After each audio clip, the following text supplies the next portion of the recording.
پچھلے جمعۃ المبارک کو حضور غوث پاک رضی اللہ تعالیٰ عنہ کی شان و عظمت کا بیان چل رہا تھا۔ آپ کا فرمان قدمی ہاتھ رقبتی علی کل ولی اللہ، اس کا ایک پہلو بیان کیا تھا کہ یہ آپ کا فرمان ساری کائنات کے ولیوں کے لیے ہے، اس میں کسی قسم کی کوئی تاکید نہیں ہے، کسی زمانے کے ساتھ، زندوں کے ساتھ یا جو اس جہاں سے چل بسے ان کے ساتھ کسی قسم کی کوئی بھی پابندی نہیں ہے، قید نہیں ہے، بلا تقیید فرمایا میرا یہ قدم خدا کے ہر ولی کی گردن پر ہے۔ حضرت سیدنا خواجہ معین الدین چشتی اجمیری رحمۃ اللہ تعالی علیہ اجمیر شریف میں خلق خدا کو درس دے رہے تھے، ہدایات کر رہے تھے۔ آپ کے کانوں میں آواز پہنچی قدمی ہاتھ رقبتی اعلی کل ولی اللہ، میرا یہ قدم خدا کے ہر ولی کی گردن پر ہے۔ تو جو ہی آپ نے یہ فرمان سنا تو آپ نے اپنا سر جھکا لیا، کہنے لگے بل علی عینی و رأسی، بلکہ فرمایا کہ آپ کا قدم میری گردن پر ہی نہیں بلکہ میری آنکھوں پر اور میرے سر پر بھی ہے۔ بعض مریدین نے پوچھا، اہل مجلس نے پوچھا، آپ بیان فرما رہے تھے، درس دے رہے تھے، تو درس کے دوران آپ نے سر جھکا لیا، خاموشی اختیار کر لی۔ فرمایا بغداد کی سرزمین سے اعلان ہوا ہے قدمی ہاتھ رقبتی اعلی کل ولی اللہ، میرا یہ قدم خدا کے اللہ کے ہر ولی کی گردن پر ہے۔ خدا کی قسم اگر میں سر اس لمحے نہ جھکاتا تو اسی وقت میری ولایت سلب کر لی جاتی۔ حضرت شاہ سلیمان توسوی رحمۃ اللہ تعالی علیہ کے کچھ مریدین ان کی خدمت میں جا رہے تھے، راستے میں کئیوں نے کہا کہ ہمارے پیر صاحب کا بڑا بلند درجہ ہے اور بڑا بلند رتبہ ہے۔ تو آپ نے فرمایا جب ان کی خدمت میں پہنچ گئے تو شاہ سلیمان توسوی نے فرمایا ہمارے کچھ مریدین نادان ہیں جو ہمیں اللہ کا ولی ہی نہیں مانتے۔ فرمایا عرض کرنے لگے وہ کیسے؟ تو آپ نے فرمایا کہ ہمارے کچھ مریدین فرق محبت میں آ کے ہمیں حضور غوث پاک سے بھی بلند سمجھتے ہیں۔ حضرت شیخ حماد دباغ رحمۃ اللہ تعالی علیہ کا ایک مرید تھا، اس نے سفر کرنے کا ارادہ کیا، اپنا سامان تجارت باندھا، قافلے کو روانہ کرنے کے لیے تیار کر لیا۔ سارا کچھ مکمل ہونے کے بعد وہ اپنے شیخ حضرت حماد دباغ رحمۃ اللہ تعالی علیہ کی خدمت میں حاضر ہوئے، عرض کرنے لگے حضور دعا فرمائیں، سفر پہ جا رہا ہوں، تجارت کافر تیار ہے، دعا فرمائیں کہ اللہ تعالیٰ نفع عطا فرمائے، دعا فرمائیں کہ اللہ تعالیٰ اس تجارت کے اندر فائدہ دے، نقصان سے بچائے۔ تو حضرت شیخ حماد دباغ رحمۃ اللہ تعالی علیہ آپ نے اپنا سر جھکایا، کچھ دیر مراقبہ کیا، اس کے بعد پھر فرمایا کہ آپ سفر پہ نہ جاؤ،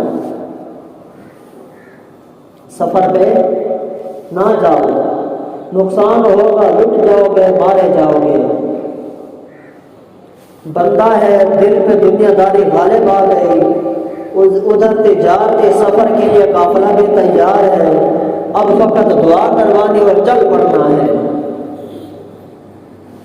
آپ کے اس مرید کے شخص کے ذہن کے اندر آیا اس مرید کے ذہن کے اندر آیا وفوق کل ذی علم علیم، ہر ایک علم والے سے بڑا علم والا بھی ہے، ہر علم والے سے بڑا علم والا بھی ہے۔ تو انہوں نے سوچا کہ یہ تو ہمارے شیخ ان کا فرمان سر آنکھوں میں، تو وہ حضرت شیخ عبد القادر جیلانی محبوب سبحانی قدس سرہ النورانی کی خدمت میں حاضر ہو گئے۔ تو آپ کسی کام میں مشغول تھے، تو اس نے یوں عرض کیا کہ حضور تجارت قافلہ تیار ہے، دعا فرمائے اللہ تعالیٰ نفع دے۔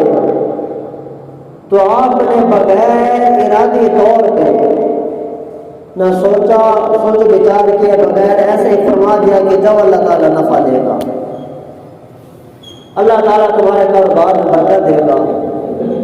وہ اپنا قافلہ لے کے چل پڑا، قافلے میں گیا، تجارتی منڈی میں پہنچا، تجارت کی، جو کچھ لینا تھا لیا، جو کچھ دینا تھا دیا، پھر واپس چل پڑے۔ راستے میں آئے تو راستے میں ایک جگہ ان کو رات پڑ گئی، اندھیرا ہو گیا۔ اپنے قافلے کو ٹھہرایا، آرام کر رہے تھے، رات کو خواب دیکھا، رات کو خواب دیکھا کہ ڈاکو آ گئے ہیں، قافلے سارے کو لوٹ رہے ہیں، قتل و غارت کی ہے، خون بہایا ہے، مسافرین کو مارا ہے، ظلم کیا، تشدد کیا۔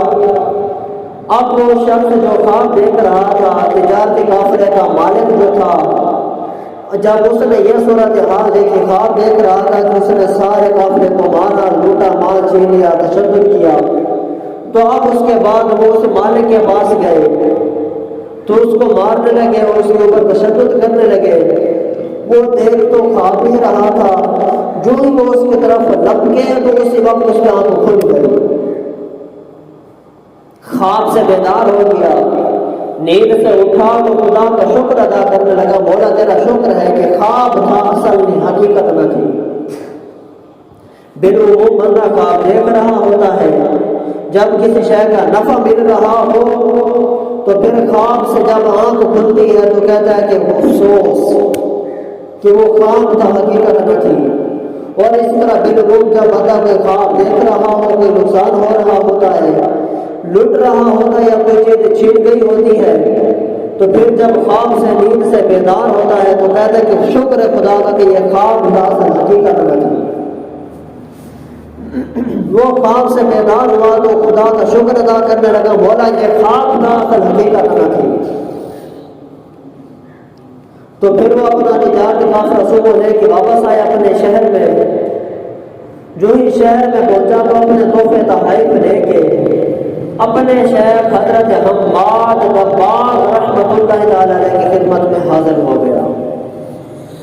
تحفے تھے، نذرانے تھے، عرض کرنے لگے حضور آپ نے فرمایا تھا، مگر ہم گئے، خدا تعالیٰ نے نفع دیا، تجارت کی، نفع ہوا، واپس آئے، حضور یہ آپ کی خدمت کے لائق تو نہیں ہے مگر قبول فرما لے، آپ کے شان کے لائق تو نہیں ہے مگر قبول فرما لے۔ انہوں نے فرمایا کہ جو آپ قافلہ لے کے گئے تھے اس وقت میں نے مراقبہ کیا، لوح محفوظ پہ پڑھا، لوح محفوظ پہ پڑھا کہ آپ کا قافلہ لٹ جانا ہے، مارا جانا ہے، ظلم ہوگا، تشدد ہوگا۔ لوح محفوظ پہ یوں ہی تحریر تھی جو کہ میں نے پڑھ کے آپ کو سنایا تھا، جو میں نے آپ کو بتایا تھا، مگر تم ایک خدا کے بندے کی بارگاہ میں حاضر ہو گئے تھے۔ حضرت شیخ عبد القادر جیلانی رضی اللہ تعالیٰ عنہ کی خدمت میں حاضر ہو گئے تھے۔ انہوں نے غیر ارادی طور پہ فرما دیا تھا کہ جاؤ خدا نفع دے گا، جو تمہاری تجارت میں فائدہ ہوگا،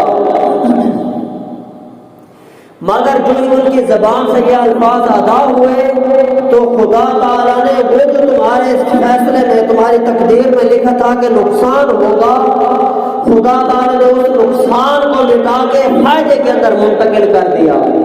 وہ خدا کا ایسا بندہ ہے جو اپنی زبان سے بے اختیار اور غیر ارادی طور پہ کہہ دے، خدا تعالیٰ اسی کو تقدیر تقدیر بنا دیتا ہے، خدا تعالیٰ اس کو تحریر فرما دیتا ہے، اور جو پچھلا لکھا ہوتا ہے اس کو مٹا دیتا ہے، پھر اگلا نیا لکھ دیتا ہے۔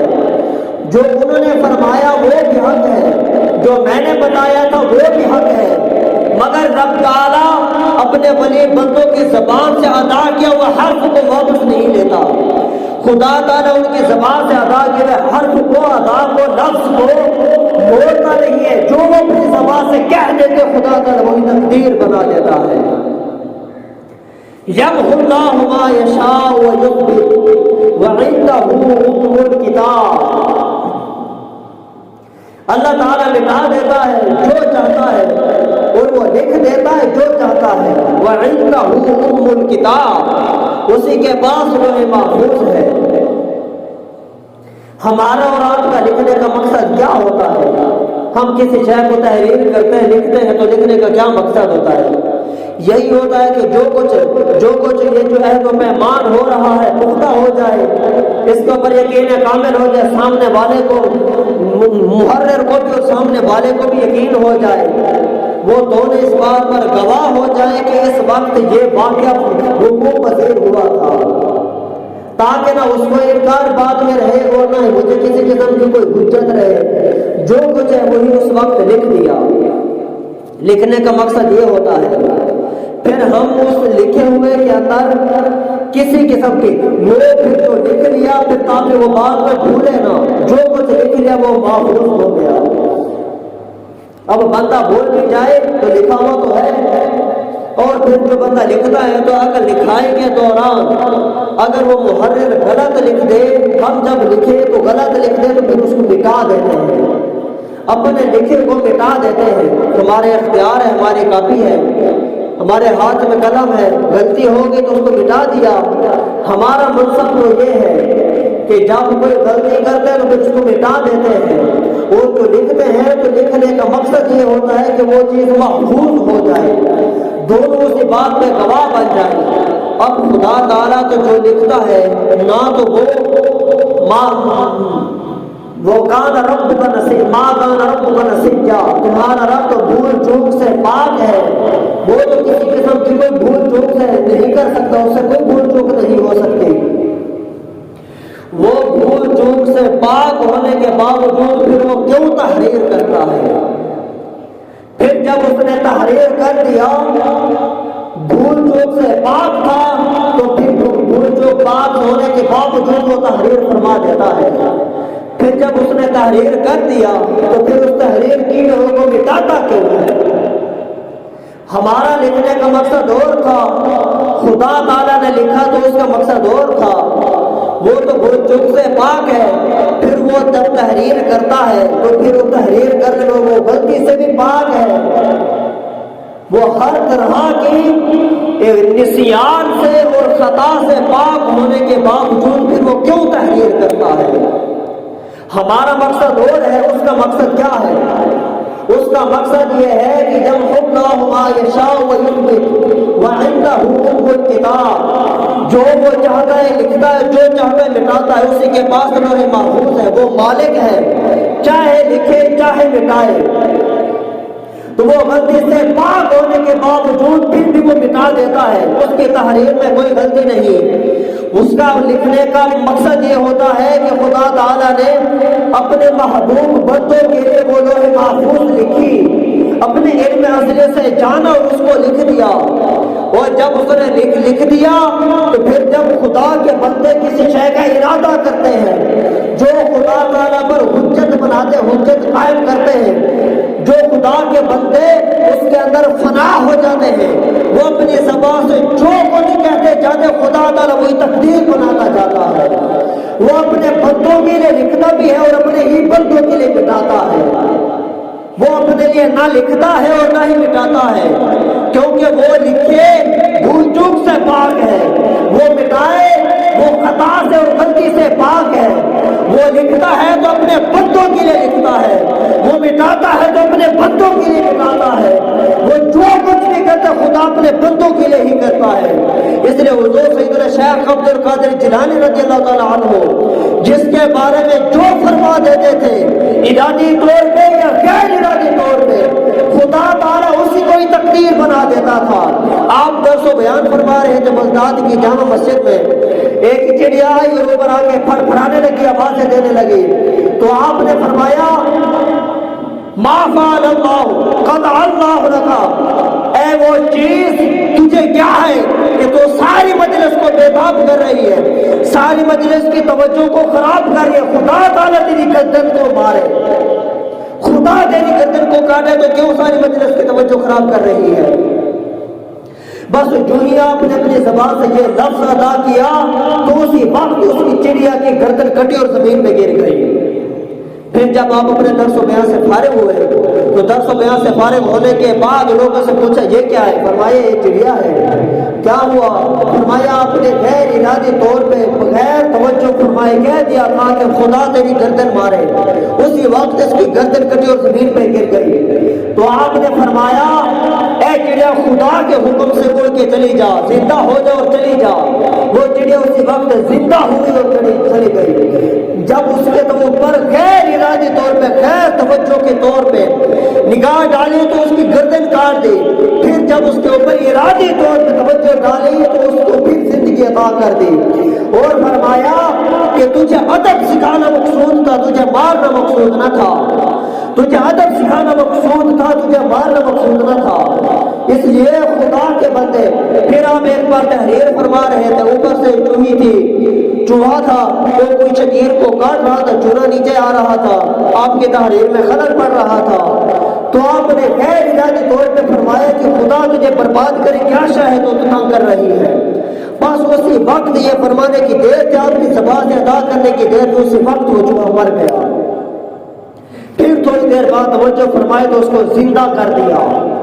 حضور غوث پاک رضی اللہ تعالیٰ عنہ کو اللہ تعالیٰ نے ایسے ایسے معجزات اور کمالات عطا فرمائے تھے جو ناقابل یقین، اور وہ ایسے تھے کہ جن کے اوپر کسی قسم کو کوئی شک اور تردد نہیں کیا جا سکتا۔ پھر آپ کوئی اعتراض کر سکتا ہے، کوئی کہہ سکتا ہے کہ یہ کیسے ہو سکتا ہے؟ یہ ایک انسان ہو کے اپنی زبان سے جو کہے اور یہ خدائی کام اس کی زبان سے سرزد ہونا شروع ہو جائے، یہ قرآن کا فیصلہ ہے۔ حضرت سیدنا عیسیٰ علیہ السلام جس مورتی بناتے تھے، مٹی کی مورتی بناتے تھے، اس کے اندر روح پھونکتے تھے، ہوا پھونکتے تھے، وہ زندہ ہو کے اڑنا شروع ہو جاتی تھی۔ اور جس مردے پہ توجہ فرماتے اس کو ٹھوکر مارتے تھے تو وہ زندہ ہو کے چلنے پھرنے لگ جاتا تھا۔ اور اس طرح حضرت عزیر علیہ السلام کئی 100 سال کے بعد ایک گدھے پہ توجہ فرماتے تو وہ گدھا زندہ ہو جاتا تھا۔ اسی طرح کئی اور اللہ تعالیٰ کے پیغمبران، اور یہ قرآن اس کے اوپر شاہد ہے، قرآن اس کے اوپر گواہ ہے۔ حضرت ابراہیم علیہ السلام نے عرض کیا مولا تعالیٰ تم کس طرح زندہ کرتا ہے، کس طرح مارتا ہے؟ اللہ تعالیٰ نے حکم ارشاد فرمایا کہ 4 پرندوں کو لو، ان کا قیمہ بناؤ، پہاڑوں پہ رکھ دو، پھر ان کو آواز دو، تمہاری طرف اڑتے ہوئے آئیں گے، زندہ ہو کر اڑتے ہوئے آئیں گے۔ تو رب تعالیٰ جن پیغمبروں کو یہ قوت اور تصرف عطا فرماتا ہے تو اسی طرح وہ اپنے بھلی بندوں کو بھی قوت اور تصرف عطا فرماتا ہے کہ جس کی چاہے اس کی روح کھینچ لے، جس کی چاہے اس کو روح ڈال دے، جس کو چاہے مار دے، جس کو چاہے زندہ کر دے۔ اس کے اوپر قرآن بھی شاہد ہے، اس کے اوپر احادیث بھی شاہد ہے۔ اللہ تعالیٰ ہم سب کو اولیاء اللہ کا احترام کرنے کے توفیق عطا فرمائے، اور ان اولیاء اللہ کا پٹا ہمارے گلوں کے اندر تا قیامت و تا حیات قائم و قائم